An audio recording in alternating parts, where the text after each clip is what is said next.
he talks about how he wanted to create a global disaster. So he looked up some research on Chernobyl. The initial estimates at the time were that 2,000 people died at the accident and that upwards of 400,000 people died through later complications because of exposure to radiation and cancers and that kind of thing.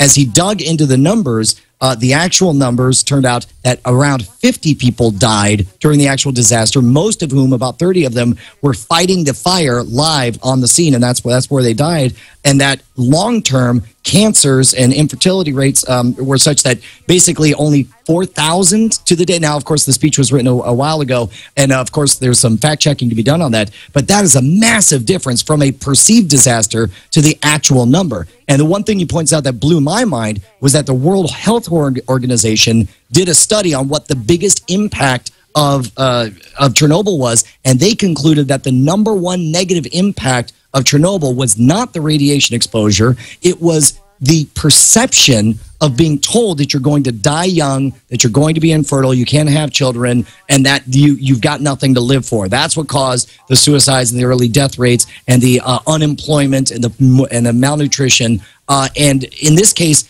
it wasn't that they were given bad radiation; they were given bad info.